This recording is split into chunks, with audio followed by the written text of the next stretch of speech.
everyone. Thank you so much for coming here tonight. What a fantastic turnout on a lovely, warm night in Berlin. I'm thrilled tonight to be hosting the Culture Talk, an evening with the People and Culture team from Reddit. Please welcome Reddit. Thank you. Thank you very much for coming here all the way from San Francisco. Now, who knows Reddit? Okay, that's everyone. Who knew Reddit before this event? Okay, good. And who's using Reddit? Right, and now hands up. Continue your hands up. Who considers themselves a Redditor? Whoa, there you go. That is a punchy word. One. Two. Thank you. Oops. That's good to know. Thank you very much. And I'm from Small Improvements. Who knows Small Improvements? Yay! Who knew Small Improvements before the event? Wow. And who's using Small Improvements? Thank you so much, guys. Awesome.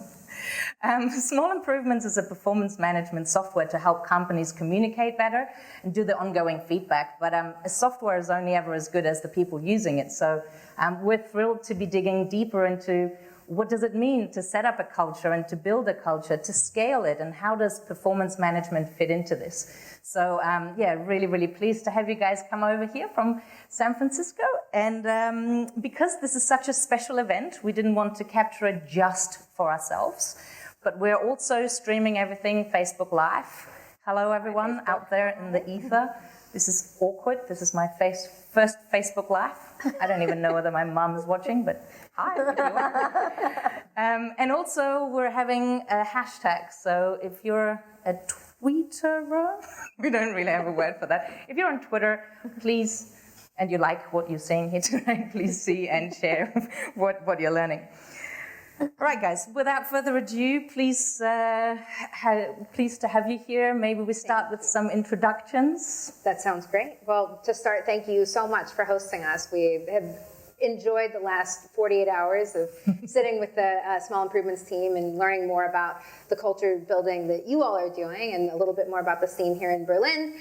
It's been really exciting for us, and then we have some takeaways that we'd like to bring home with us. So thank you for that. Thank you for coming over and sharing. So hi, everyone. I'm Katelin Holloway. I'm the VP of People and Culture at Reddit. In some other industries, you might call us HR. But at Reddit, it's a little bit more holistic than that. We, the teams that I manage and oversee are all about the employee experience. So everything from the day that we first interact with you, from the recruiting process, all the way through the talent development, which is the team that Farah leads, through the actual workplace design and the administration, to the day that you decide to leave and move on and your cup is full. So we really consider ourselves end-to-end, much more holistic than just traditional HR. And I am thrilled to be here. Awesome. Farah. Yeah. Hi, I'm Farah.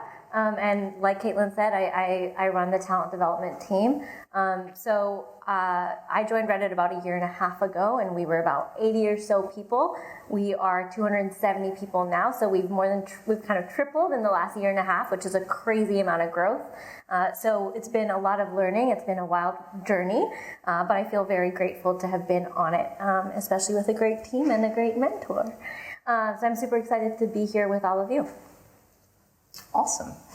And we'll dig much deeper into the whole scaling of cultures as well, but maybe let's start a little bit. You consider yourself a culture-first company. What does that mean? Absolutely. So I joined the team right before Farah did, and interestingly enough, although Reddit is a now 12-year-old brand, at the time when I joined it was 10 years old, I was actually the first HR or people hire that the company had ever made. So prior to my arrival, everything was outsourced. We were using external recruiters. Everything was run primarily through legal and finance. So we were compliant. We were making ends meet and we were ticking the boxes. But there was really no one there to care for the team and ensure that people were having a great experience across the board. Not even to mention developing and growing and learning on their journeys in a more formalized or intentional way. And so at the time when I joined Reddit, I picked up the team after I think they had 3 different CEOs and administration in the year prior to my arrival. So I was inheriting a team that had gone through a lot of more or less change, and there was some scar tissue. They'd been through a lot. There was no reason for that team or that group to trust me or to trust the team that I was going to later onboard. And they really didn't know what to expect of someone like me or the function that I was bringing in-house. And so I was one of the last additions to this new administration, this new executive team, and I was a very, very intentional hire based on my background. So I'm not classically trained in HR. I'm a people person who found this calling somewhat later in life. And what I brought with me was a very different experience. I was not coming with a very out-of-the-box, this is how you manage HR, this is how you run people teams. I was coming at it from the perspective of, this is what I would want in an organization. These are the things that fulfill me as both an employee, but also someone who's responsible now and caring for this group of people. And so I joined the team right as our co-founders were returning. So if you are a Redditor, TLDR, too long didn't read. The founders had started the company, later sold it to a large publishing house, and then the company more or less sat still for 7 or 8 years under this parent company and didn't have a lot of growth. The traffic and the brand grew. People love Reddit, and I should probably qualify what that is for those of you that don't know, which I'll do in a second. The suspense. But then eventually the founders were asked to come back, and it was more or less a homecoming to say, hey, look, if we're going to do this, let's do it right. And so with the founders returning, the prodigal sons coming home, they were very dead set, having a little bit of life experience between the time when they sold and the time that they returned, to say, this is important. We need to invest in our people. And it's not just as a resource or as a company's most valuable asset. We really want to give the best to this team that is going to build this brand and build this product with us. And so, like I said, they brought me onto the team with a very kind of question mark of, we know this is the right thing. We know that this is the philosophy that we want to bring to this function. We think this is the person that can do it. And so that was 2 years ago. We now have a team of about 20. We have offices in San Francisco, New York, LA, and then a smattering of remote folks. And we've grown tremendously. We've had a lot of change, but we essentially had to institute this idea of being a culture-first company. So it was not a notion that was already given to the team. They just were. Reddit was, the team was very committed to our brand and very committed to our users. They always have been, and that's what makes Reddit so great. I think this is where I'll segue and qualify what Reddit is. So Reddit is an online platform for conversation and communities. So essentially anything under the sun that you want to connect with folks about, you can do so on Reddit. And the amazing, beautiful thing about our platform is that, and what differentiates us from a lot of other platforms out there like Facebook or Twitter or Instagram, is that you really have the opportunity to be your full self. We don't require you to log in. Many people have usernames or pseudonyms, but they have multiple, so they can engage in different conversations in different ways. It's not that squeaky clean, filtered version of yourself in your life. You can really be your whole self or your whole selves in multiple ways and engage in a really different way with people from all over the world, which makes it really fantastic. And so when I chose to join the team, I thought it was a really fascinating idea to mirror or mimic what we were building in our product and what we were building online with communities, and mirroring that internally. And so the best way I felt I could educate our team about what culture was, or what our intention was, and what we were building towards in the future aspirationally, was to say, we're just like Reddit. Because our team members knew and know Reddit inside and out. That is their lifeblood. They are very, very loyal to our users and to our product. And so to be able to say, well, who are we? What is our subreddit? What is Reddit IRL in real life? Who are we? And so we literally had to build the framework from the ground up, from identifying who we were as actual employees and colleagues in our own community, and identifying what we would call ourselves, how we could recognize one another out in the world, to our value set, to what we believe in, and how we actually wanted to get our work done and achieve our business goals. Not to mention establishing new business goals for this new chapter of the brand's history. And then we can start building from there. And then how do we begin to thrive? So in the very beginning, it was more or less like, okay, time out. Let's figure ourselves out. Let's chat. Let's get to the bottom of who we are. Now let's figure out who we want to be, and then let's do that. And so it was more or less a 3-step process, and we are just now entering that 3rd phase. Awesome, excited to talk more about step 3 in there. I think most of us don't have that opportunity after 12 years to rebrand and start afresh, but I think it's amazing that it comes right from the top and from the founders that people are really important, and it's not just the tag of HR, but this is a culture first, and we believe and we want to help our people grow and succeed. Farah, you were the psychology major and wanting to help people or enable people to grow and thrive. I think that's your mission. How does talent management fit into that, and talent development, and what drew you to the role? Yeah. I, like Katelin, don't have a traditional HR background, but at some point I decided I want to figure out how to help people at work, because we spend most of our lives there. We spend more time with those people than the people we choose, to spend time with in our lives, our family and our friends.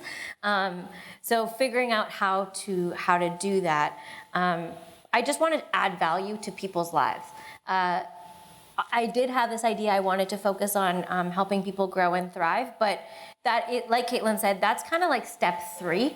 The first step was really building the foundation. So when I joined Reddit soon after Katelin, the first few months were really just, we were not even thinking about thriving, right? It wasn't there. It was really just setting up a lot of foundation, setting out, understanding who we were, getting to know people, building trust, so that we knew how to appropriately build the things that would help people thrive. What do these people need? What is going to resonate with them? What aligns with the business goals? What are our business goals? And all of those sorts of things. So we didn't come in there and say, okay, hey, let's start with all of these programs, although I have all these ideas, but they don't live outside of a context of a culture or a people, right? So making sure that we built that. So the initial part was really just doing a lot of the basic foundational things, and then because we grew and we scaled so rapidly, we had a conversation to say, okay, actually, we did have sort of a recruiting team that was outside. We said, hey, we need to build this inside, because that's actually how so important, super important to building our culture and scaling our culture. We need to do that for the business. It's absolutely crucial. We're going to hire people regardless.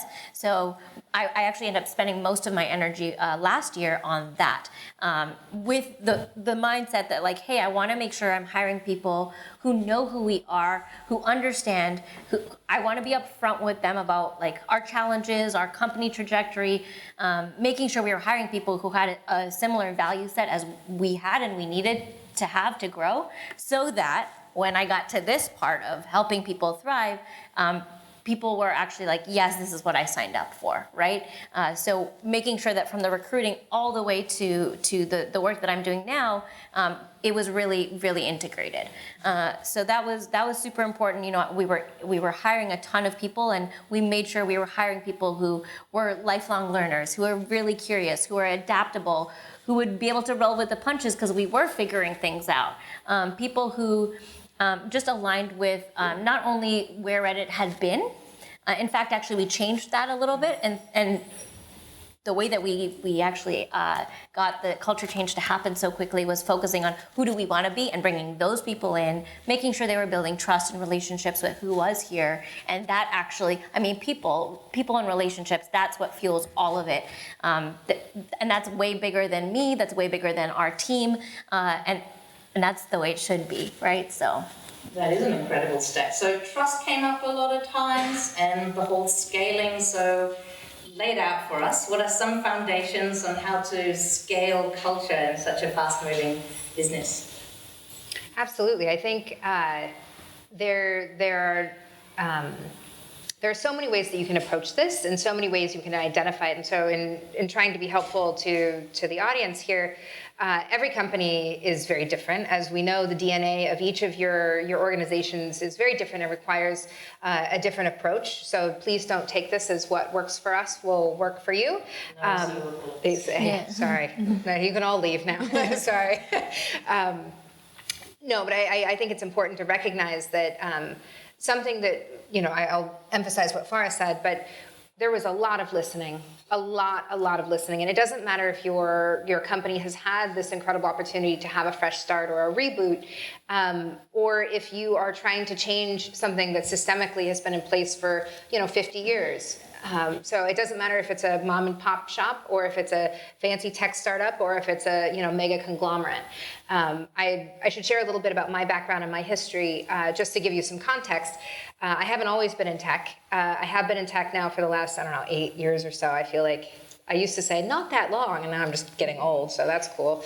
But I literally have done almost every job there is to do. I started my career post-college in law enforcement, actually. I've made 3 citizens arrests in the United States. It's very exciting.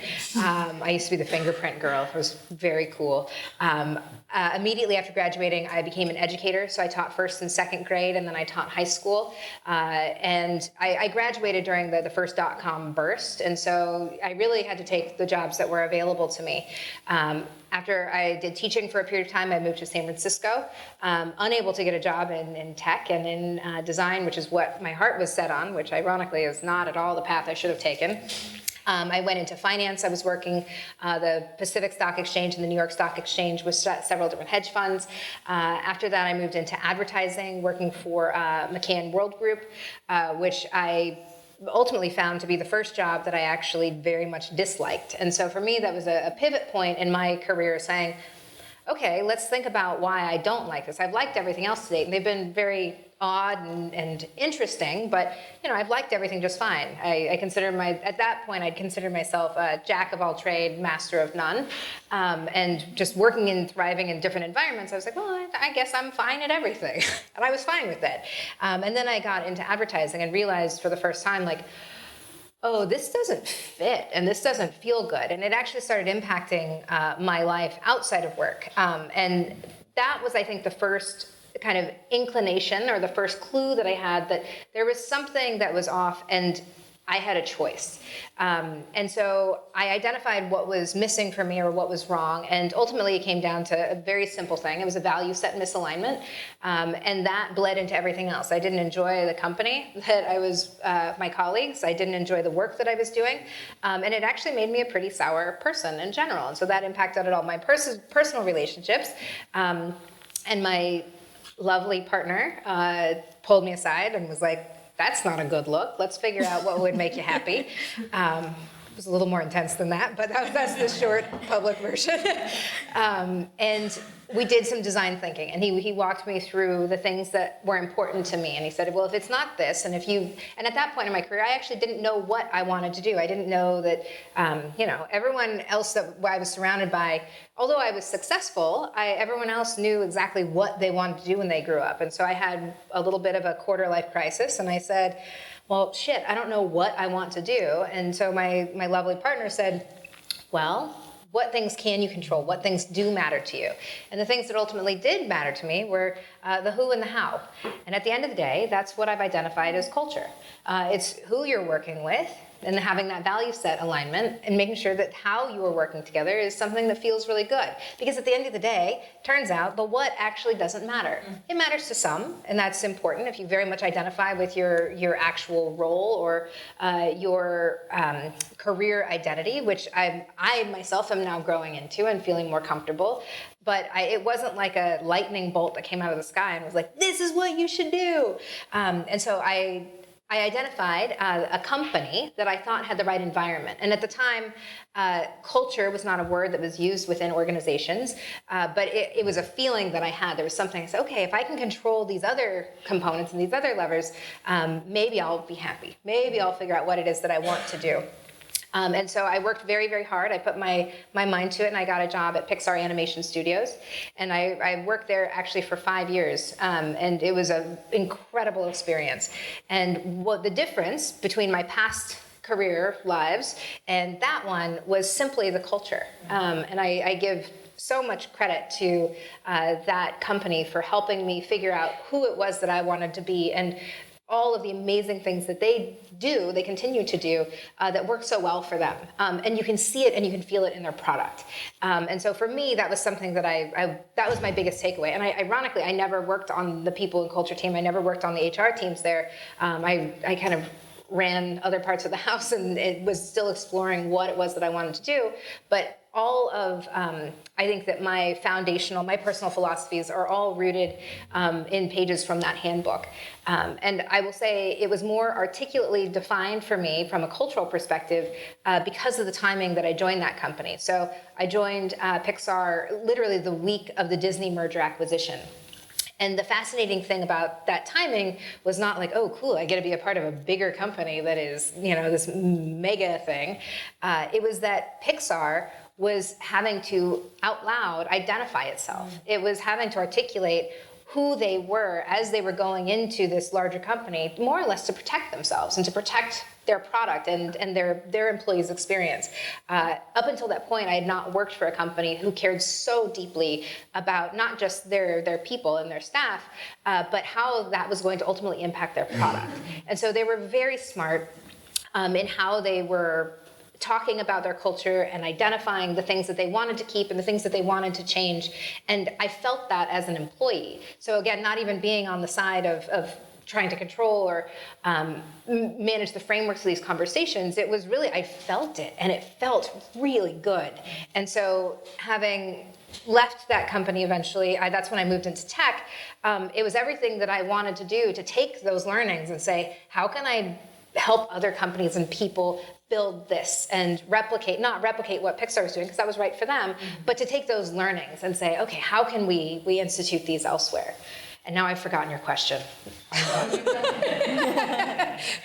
done a lot of research first, from HR policing, literally, to building culture and values and feeling that misalignment. So I think this brings us, though, to the whole importance of culture. Clearly, it is very important from your personal as well as work experience, and then this is something that you bring in. So coming back a little bit to some actionable tips and tricks. So that's what it was. How to scale, right? How to scale. So setting up values seems to be really important. Absolutely. I'm talking a lot. Do you want to start first? I can talk a little bit about values. So I mean, I think the thing that's been really interesting at Reddit, and I'll say this a little differently than Katelin would say, but hopefully it'll be just as good, is a lot of companies have culture, have values, and then they're kind of like, those are our values forever. And something that I really, really appreciate about Reddit is that there's such an acknowledgement of our human experience and the fact that we are always changing. That's just happening, period. So if we as individuals are always changing, then definitely as an organization we're changing. If we're also bringing in new people, people are leaving when their cup is full, like that's always changing. And because Reddit was going through such an intentional reboot, they were also going through they were like, we want to change. So much so that one of our values is actually evolve. And that was really important, not only just looking back at Reddit and really kind of honoring our history, but also saying, hey, we need to be continuing to really acknowledge that we're going to have to continue this muscle of change. And yes, it's hard, but it's absolutely necessary. And so everyone that joins us has to be growth-minded, has to be curious, has to be a learner. So we did that from the hiring perspective. We do that in our processes, in our values, in all of our systems, in the way we treat each other. It's in all of those subtle ways that we're making sure, hey, we need people who are going to be adaptable, and we need to build processes that are adaptable. We need to be iterative in everything we're doing, not just the product, not just our engineering and product team, but we've taken this even to heart for our team, so much that everything we build is like V1, V2, V3, so that we're putting it out there, seeing how our users, our employees actually engage with it. They give us feedback. It's a different time because now it's 3 months later and we're 50 more people, so like we probably need to change it anyways, or it's broken because it worked for that time. So I think from a values perspective, we also have that. You know, we have values that, you know, are very Reddit, that are very core to us. You know, things like remember the human. That's something that I don't believe is going to go anywhere, but I won't say never. And then we have values that are aspirational, that are, this is our guiding light, making sure that's the direction we want to go in, but we need to make explicit to remember it. And then ones which we say, hey, for the here and now, we really need to be focused on these to get there, right? And so that's something that I really appreciate about how the leadership team, and Katelin and Steve particularly, have built the values, and we do it intentionally. So we change our values. You know, if it gets to a point where this is not useful for us anymore, not because it's bad, but it's not helping us get where we need to go. Or, you know, if the direction is shifted a little bit because we are evolving, we are learning, every single person that comes and joins our team has a different perspective, right? They bring a different expertise, and so we have to adjust to that. That means that we're all learning as an organization, and so all of these things, including our values, are evolving. So, well said. I think that oftentimes companies in this era of the people and culture versus the old chapter of HR is that it's like a tick box to say, okay, we need values. Okay, you've established values, great, done. Now we have a culture. Or great, we have social time, we have happy hours, great, now we have culture. And that's not the reality. Those things are important, but they're all tools and vehicles to get your company where you want it to be and get your community to a place that is thriving. And so another thing that, and I would say it's a little bit bigger than values, but it's just a language of culture, and building a shared common language for your community to communicate with, because we all come in with different ideas of what, you know, if you say our value is evolve, and I say, okay, great, so shit on everything, burn it to the ground, and we're going to start again because we need to evolve. Yeah. That may be very different than what you were saying, which was like, hey, let's incrementally get better. And so being able to create a larger language of shared identity and culture is really important. And so when I think about culture, there are more or less 3 different layers to that onion. I mean, it's a bigger one than that, but for the sake of time, there's your external identity, and that's the easiest one. So think about when you're communicating with your family. You're at a holiday table and grandma asks you what you do. That's your external identity. You say, oh, okay, well, grandma, I work at Reddit, and well, we're an internet company, and we go to reddit.com, and people talk, and it's cool. And she says, okay, that's great. Grandma's not going to ask you about your values. Grandma's not going to ask you about your processes or your frameworks, because that's the next layer. You can talk about your mission and your vision to anyone, and people are like, okay, cool, that sounds great. And then the next layer is more of your internal identity, which is I should say operational identity. So this is more of the how that you get things done. So think about this as how you would discuss things with your peers and your colleagues, whether they're in the same industry or within your same organization. You actually are talking about how you are going to achieve your mission and your vision. This is usually where values come into play for a lot of companies. Because to be honest, this is actually where a lot of companies stop being intentional with their culture. They say, okay, this is who we are to the outside world, this is our brand, that generally is the representation of integrity and the goodness that you're putting into the world, the product that you're bringing to the world. And then there's, okay, how are we gonna get that done? And people go, great, that's culture. And then they splash in a little bit of like, oh, we'll give you some t-shirts and some stickers and shit, and it'll be great. And you're like, cool, a company we have. Yeah. Oh, I'm not dissing shirts and stickers. They are important. For as much as I'm not dissing happy hours and social time, it's very important. But it is more superficial. It doesn't stop there. And so that third layer, that deeper layer to the iceberg or the onion or whatever analogy I decided to use the first time, is the real stuff. And this is oftentimes overlooked by organizations and leadership teams as something that just is and something that happens. And companies oftentimes fall victim to this. And what this layer is all of the human shit that we as people love. These are feelings. This is how we talk about feedback, how we celebrate wins and mourn losses. This is all of the good, juicy stuff that actually make up who we are and how we feel at the end of the day when we go home. So instead of talking to grandma at the dinner table or talking with your colleagues about how you're gonna get shit done, this is when you snuggle up to your partner or when you're on the phone with your best friend and you're like, God, today was hard, or today was amazing. Whatever that experience was, that's the shit that I live for. That's the stuff that makes a culture a culture. And the funny thing is like I said, so many companies ignore this and have a blind spot because they say, oh, well, it just is in who you hire and it just is gonna happen. And the reality is it does happen. And it happens with or without your permission. But the companies that can actually harness this and put some frameworks and guideposts in place and have leaders and champions internally to help say, we want more of this and a little less of this, and okay, let's open this can, let's put that can away. Those are the companies that actually can survive hard times. And so when we think about companies that have done really well or well known for their cultures, that doesn't mean that they have had a perfect history or that they've not had struggles or they've not had problems. They're actually the companies that have overcome that and seen through that. I like to tell our new hires on the first day, I'm so glad you love Reddit. Who loves Reddit? Yeah, we love Reddit. I'm making the Kool-Aid, drink the Kool-Aid, it's great. And then I say, okay, well, so what if you walk in tomorrow and our CEO walks in and says, you know what? I'm over communities, let's sell dry dog food. What would you do? The reality is that a lot of people would walk out if your culture is not there. And some people walk out because of obligation and mortgages and children and real life stuff. But if you have done what I hope that we have done, and that what I aspire to continue to do, is to create a team that will, A, question that decision and say, well, dude, let's talk, let's whiteboard this.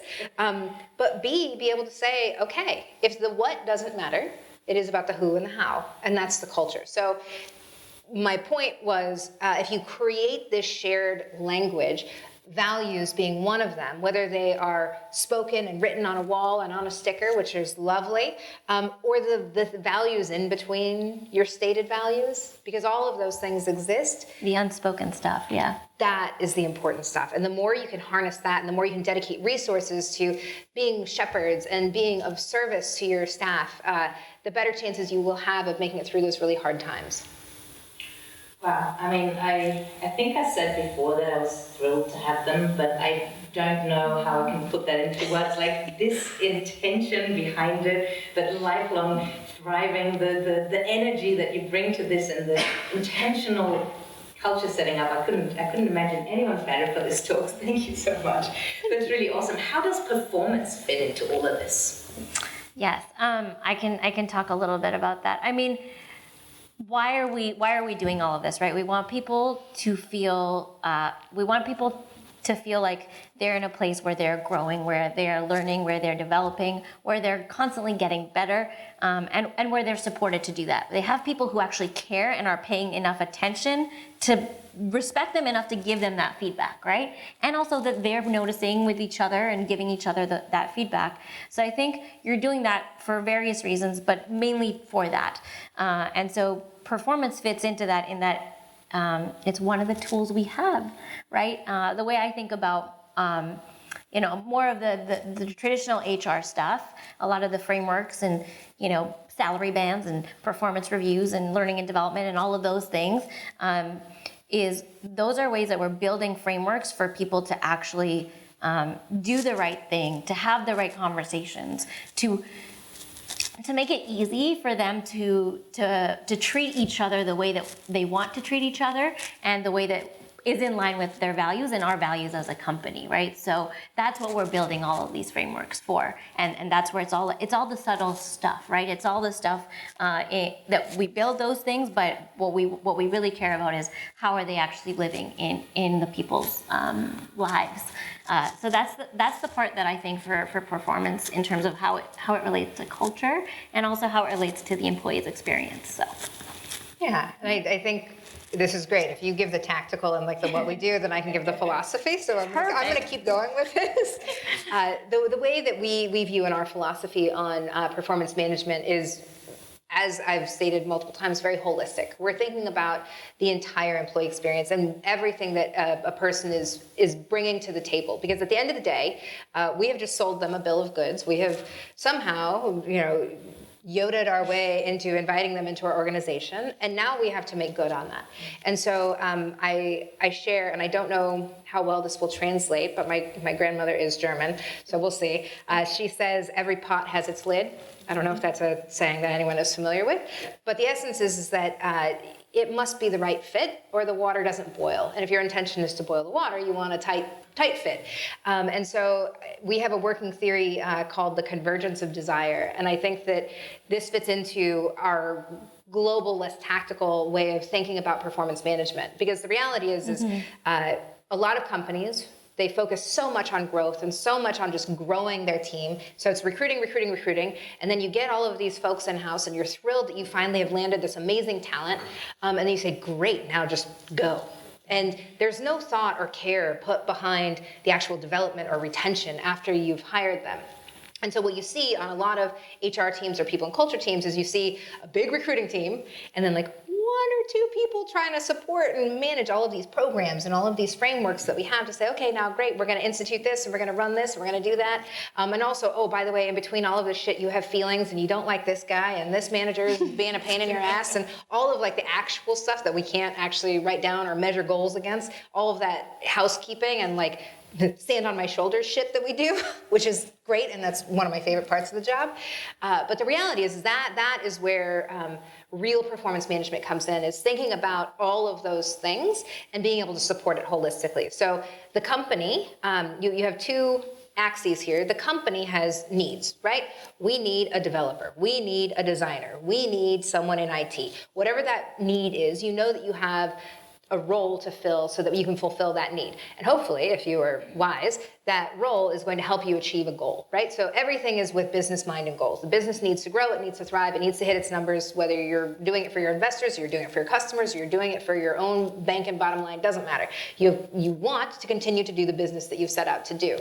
Now here's the other axis. This is your employee. Guess what? These two things align perfectly for approximately 90 days.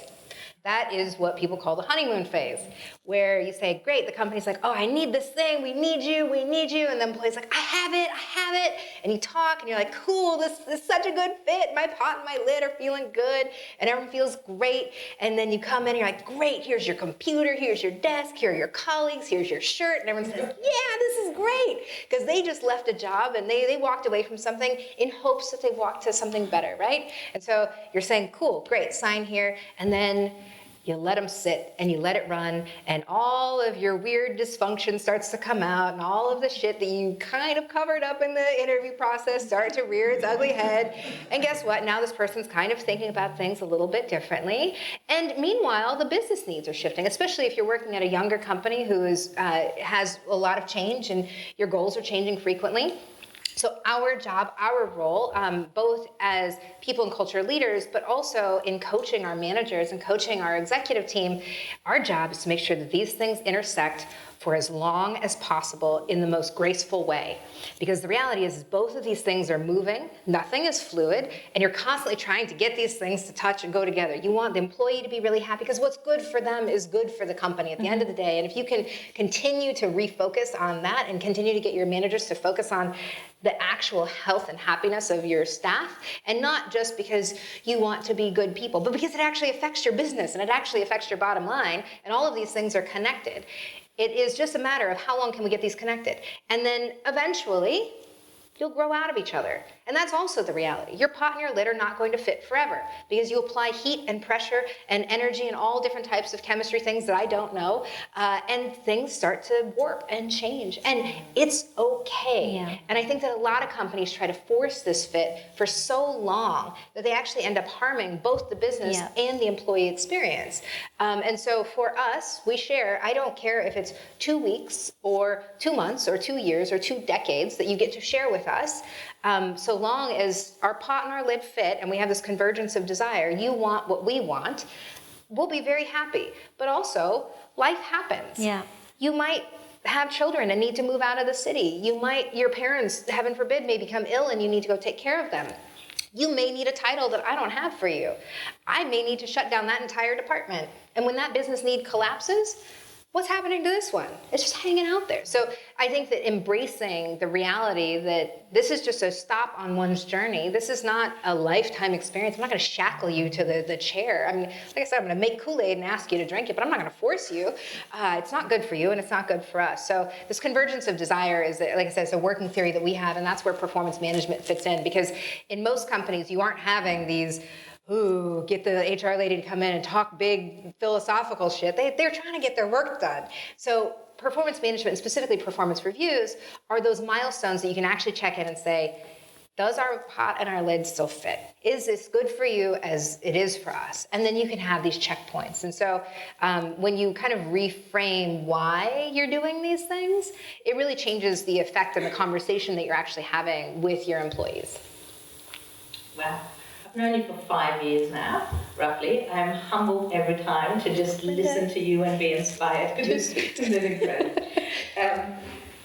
I could speak about this all day, particularly this whole performance piece. And actually one thing, so performance reviews, you call them as the check-in times in between. That's very true. How do you make it more ongoing, this performance? I mean, that's something that we are actually working on ourselves. And I think a lot of people in the industry are working on that, right? How can we make sure that we're constantly having those conversations so there's no surprises and so that we can adjust, right?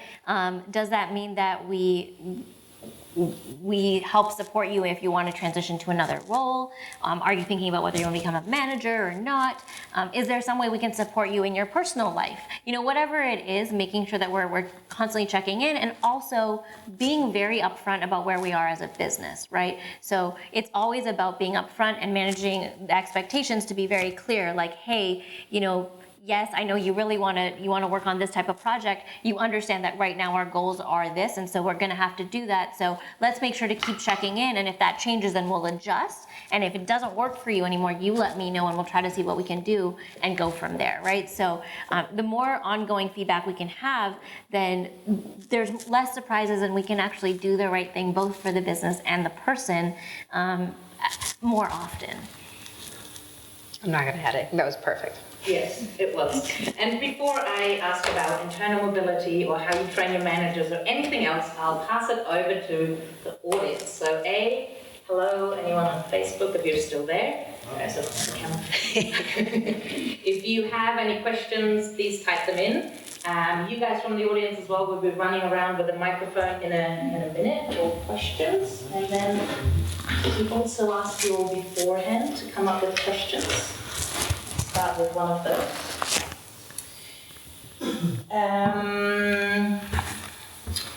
So Daria was asking, how do you accommodate for subcultures in a company? So if you have one culture in your company, how does that the subculture looks like?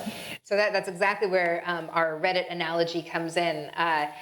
It's the equivalent of going to, this is it sounds like a cheesy plug, but it's not. You go to Reddit and you have your front page of the internet, and you get a mishmash of news and cat memes and other cool things happening around the world. But to really dig in and become engaged, you must find your home. And so subcultures or subreddits are exactly the key to creating a whole culture. Not everyone, and especially as you scale, is going to be the same or have the same interests. I think that the bottom line, that foundational piece, is always your value set, which is why values are so important and more than posters on a wall. It's the how you're going to operate together, because at the end of the day, your culture should be larger than any one person or one individual, including the founder and the CEO, although that's how the tone is usually set. But subcultures and leaning into that is actually really, really crucial. There are different ways of operating between teams, just even functionally. And so understanding that, for us at Reddit, we have our product and engineering teams who run on 2-week sprints. And so being really respectful of not scheduling company meetings when it is time to have a review, those are simple kind of practical ways or differences in how we work. But then there's also the social subcultures and being able to support those. And so anything from, at Reddit we have I won't say shockingly large population, but we have a lot of parents, myself included. And so being able to go to work and be my whole self is important to me. And so we have a subreddit, we have a subculture of parents, and we call our children snoolings because snoo is our little alien. We are snooze We at are Reddit. snooze and our children are snoolings. And so knowing that I can go and connect with other parents is actually very important to me, to feel like I fit in and to feel like I can relate outside of my function. So embracing your subcultures is actually very, very important, both socially and from a tactical Especially as you operating. scale. And I think that's actually one of the challenges as you scale, because you go from everyone knowing each other and everyone feeling like we're all one company, and then it feels weird when it starts to separate and there are these subcultures, and you have, the sales team that's now super large, and then there's in New York and they're in San Francisco and they're in what did I say, LA? So, they're all over. And so is it okay if they have different subcultures, but is there something that brings them together? And then are they still a part of Reddit? And I think you have to just accept that, like, hey, people want to feel connection, and you can feel connection in multiple ways, right? Just like on Reddit, you have multiple selves, you can have multiple parts of yourself, and you can connect in all of these different ways. And we just want to maximize connection. We're not saying you cannot feel connection here because that makes these people feel not connected. Or just as long as you have a place you do feel connected. And then we do, like Katelin says, that's, things that we're thinking about more tactically is like, okay, from a learning development standpoint, for example, we had orientation. We're revamping orientation. So we're revamping all of orientation. We want to make sure we have a company orientation, but we're likely going to have separate orientations for each team as well, right? That's a way of making sure that we're being intentional because it's going to exist, but then also actually supporting those subcultures, but in a productive way, making sure they're all getting onboarded and ramped up and effective and productive, really, in an effective way, and also meeting the right people and feeling like, hey, I have my group. I did my orientation with everyone, and now I did my orientation with my product team or whatever it may be. And those are the little ways that you can make sure you're not just letting it happen, but being intentional about it. And then also saying, these are the ways that we want you guys to operate. These are, we acknowledge that this is happening, and then we're going to actually support it. And we are very lucky that we have a team where we can actually have the time to think about that and do that in an intentional way. Because I know if you're just one person, it's really hard just to do the things you have to do, right? So. Subcultures. Yes, please. We have lovely Andy walk around with the microphone. What? There we go. Yeah. All right, small question for Katelin. Reddit is traditionally quite HR unfriendly. I think you will see often on Reddit like, be careful, HR is not your friend, they're defending the company, not you. And you mentioned when you started, the teams had no incentive to trust you. How did you build up this trust? How do you prove you're there to support the employees and not just like to not get the company sued?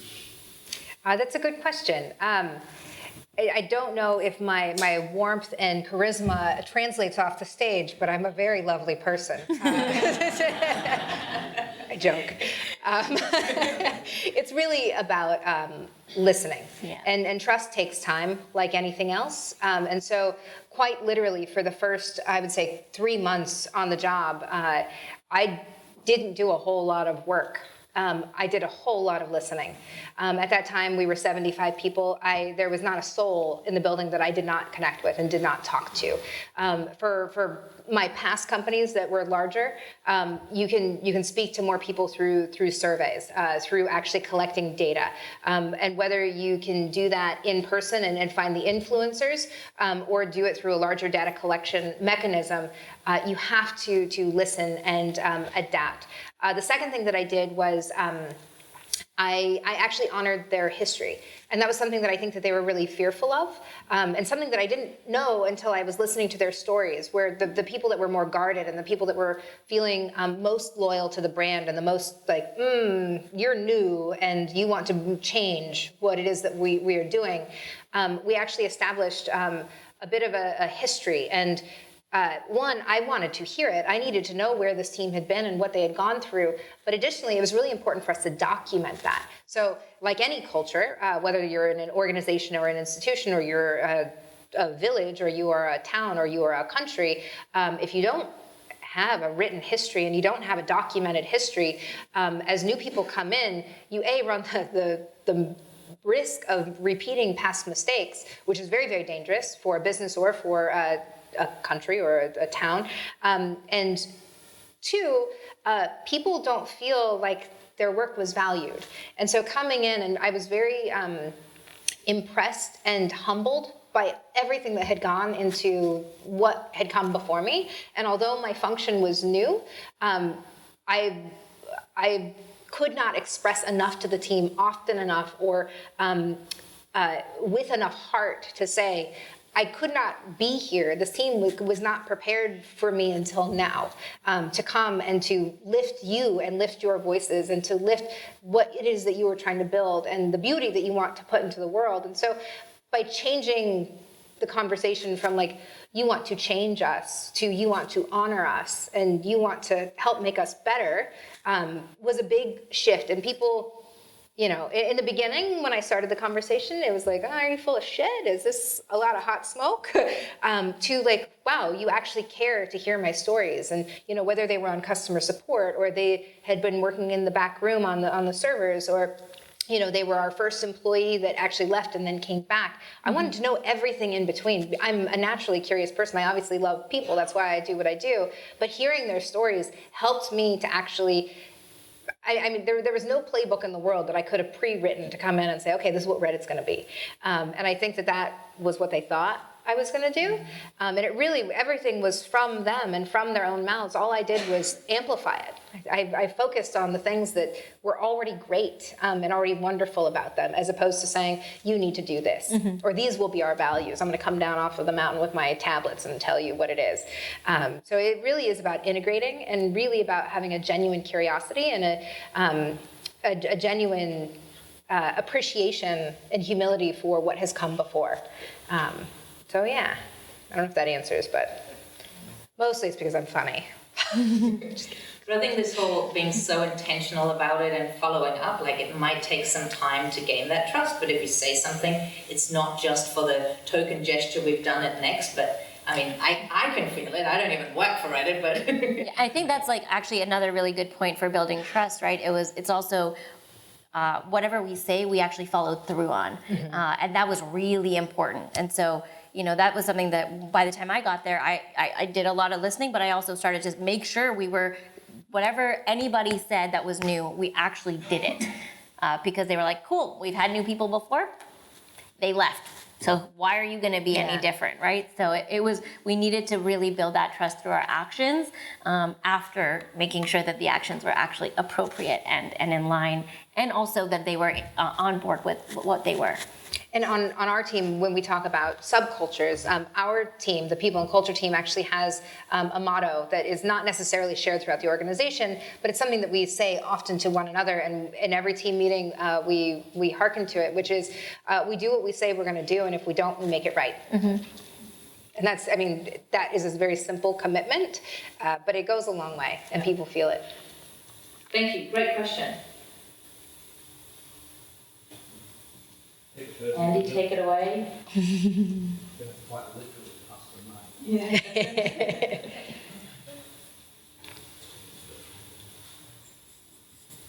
Hi, Ivo from Katelin. Thanks for sharing all the insights. Amazing. Really enjoy it. You mentioned earlier that you have offices in San Francisco, New York, and LA, I believe. We currently have, we're founded in Paris, but have offices in London and Berlin too. And I wonder, how do you deal with this cultural shift between locations, basically, and make sure that even you have 3 offices, you just kind of stay in line with each other and not completely drift off into 3 different companies? It's actually interesting for Reddit's particular history. We, at one point, as any company starts, you're all in one centralized location, and then because we were an internet property, we were attracting people that were interested in our brand and interested in our platform from all over, because you're on the internet, and people are like, oh, this is cool, and they're like, great, you can do that. We're going to beg, borrow, and steal to get our hires, and so things were a little bit more spread out. And through the different administrations, there were actually different philosophies on, do we want remote workers or do we not? And so prior to our arrival, we had gone from centralized to dispersed to centralized, to remote offices and hubs to actually centralized again. And so by the time I showed up, the notion of having just one office in San Francisco and one small hub in New York was like this wild thing, because we had just in the prior year relocated everyone to San Francisco and had done all of the market rate adjustments and moved families. And then now Steve came back and was like, no, we can support remote offices and this will help us be better. And so having this team that kind of was thrashed between remote, not remote, remote, not remote, was a little bit rough. It was rough on our salaries. It was rough on our the actual fatigue of the families that had been moved around. And it was confusing for hiring managers who had not lived through that thrash to say, like, well, why can't I hire someone in Chicago because I have a guy there who's great? Or why can't I hire someone in Alaska because I have a woman there who knows this sub inside and out? And so what we did was kind of put some basic policies in place of like, okay, we want to have a few central hubs, and then how do we intentionally grow from there? And then we also recognized that certain roles were actually very suited to be remote. So with Reddit, we have subreddits, and so we have moderators, and we have people who are supporting those users. And it really doesn't matter where you are, so long as you are very passionate about that group of people. Sometimes it makes sense to bring them to San Francisco and have them be a part of where we are. But I think to answer your question more broadly, it really is having those moments of shared time and connectivity. So we're very intentional about how we help our remote teams connect. For example, we used to hold our company meetings, which we call our all hands, at 4:00 on Fridays. First of all, that sucks. There was a great social upside because everyone, would grab a beer after work and hang out together, or, grab a lemonade, and it was great. But what we were doing is we were eliminating our New York team, because Friday at, what is that, 7 o'clock is super rude. So they're not dialing in. So they're missing important company communications. And so what we've done is we've changed that time to be more accommodating, and then we built in separate social time. And so for as much as, when the San Francisco office celebrates something, we have point people in our hubs to make sure that they are also celebrating and they are dialed in. So important critical company information is always shared during the most convenient time. And I get when you internationalize and you have offices that are spread throughout time zones, like if we had a Berlin office, that 9-hour time difference gets pretty rough. So I don't actually know how we would solve that specifically, but I think that just like from a cultural standpoint, there's a communication standpoint of like, just use logic and common sense and be kind and be considerate and inclusive of all of your remote folks. But then there's the cultural side of ensuring that you have that basic foundation of value set. We also, we require every single person that we hire to come out for a whole week. To do orientation at the San Francisco headquarters. So, and we also have like twice a year, we bring everybody together to do, to do an event together. So we focus on creating these shared memories together, but it's also okay for them to create their own community, right? And their own culture, like we spoke about before. But we want to make sure that they're in line with our big company foundational, culture. And then, another simple communication thing is we're all on Slack, and so because we're at the core, we're all actually a bunch of Redditors. We don't mind jumping in and having online conversations and remote conversations, and there are inside jokes that even I don't get that are born and bred on Slack, and so I think creating multiple avenues for people to connect, both in person, online, the way you're sharing and disseminating company information. You have to think about the whole kit and caboodle. It's not just about. And we have by no means solved it. We're still working on it, and we will continue to work on it as our business needs change. And if we internationalize, we'll have to solve that. Yeah, I mean, speaking from the Berlin to San Francisco difference that we have with our remote guys in the US, having the meetings at some decent time for both parties is really important, and this whole physical connection. We're flying everyone together only once a year, but we're small. Yeah. But once a year, everyone together to just celebrate, and that's so important. We've just been to Canada and just got back 2 weeks ago. So this time together, this bond that you create there is so important that can then be translated through the Slack conversations, and just gives you a whole different banter. So fantastic question, and it goes totally in line with what Luca was asking. How do you sustain a strong corporate culture in an environment that is very remote, primarily remote? So I think we've answered that as well. Who else has a question?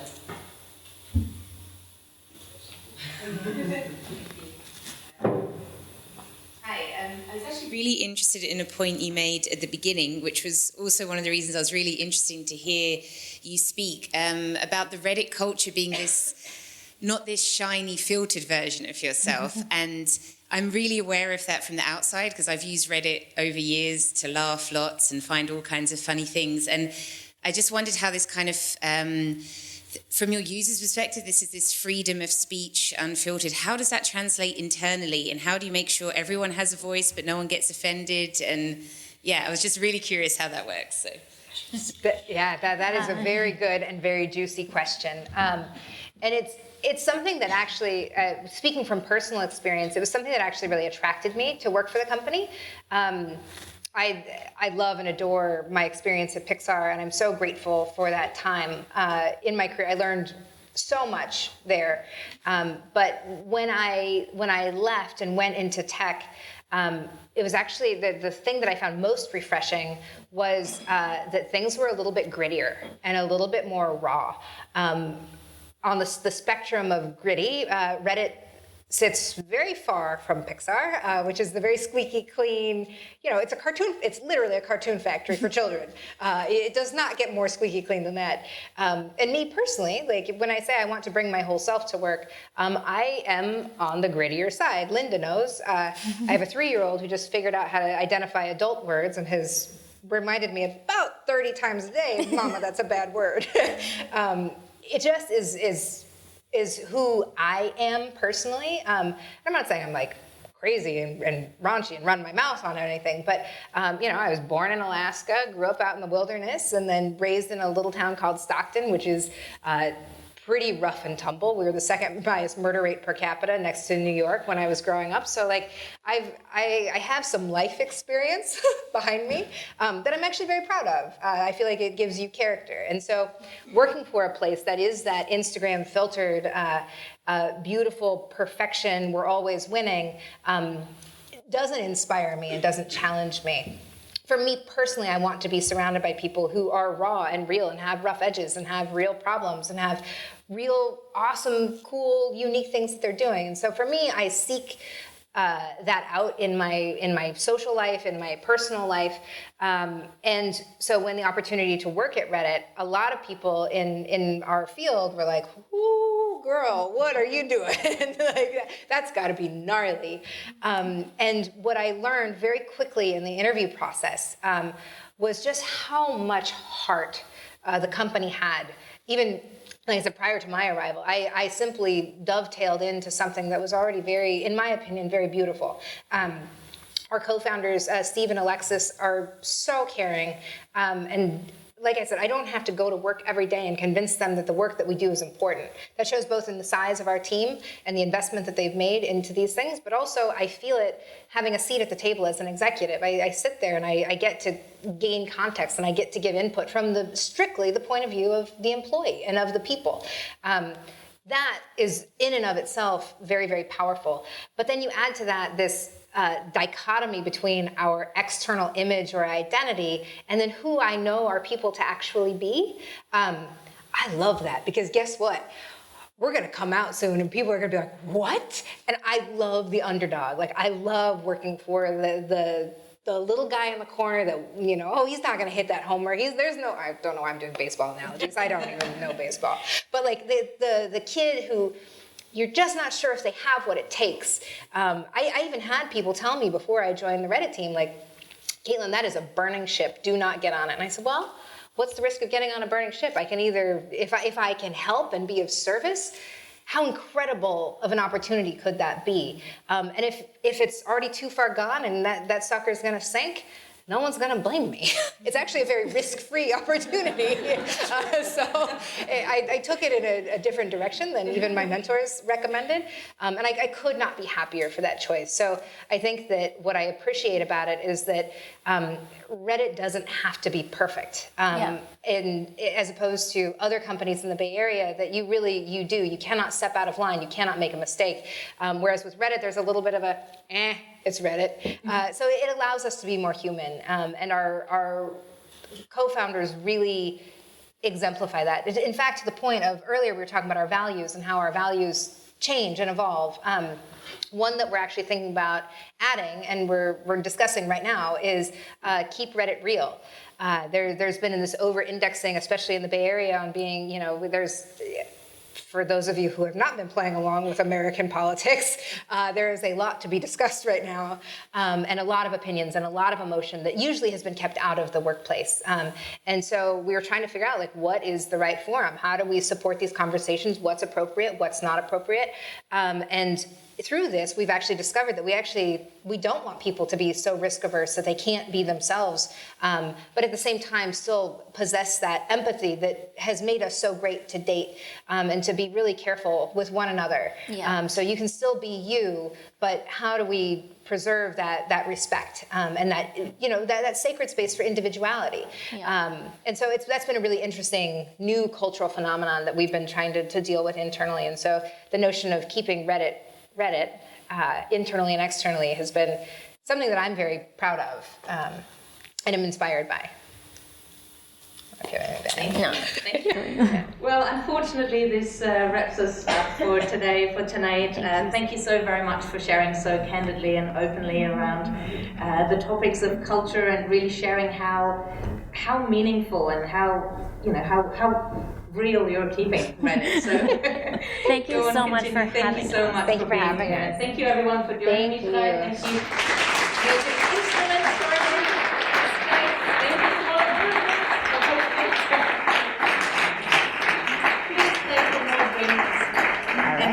And let's keep that conversation going. It's not over after tonight. Thank you, Facebook. Bye, everyone.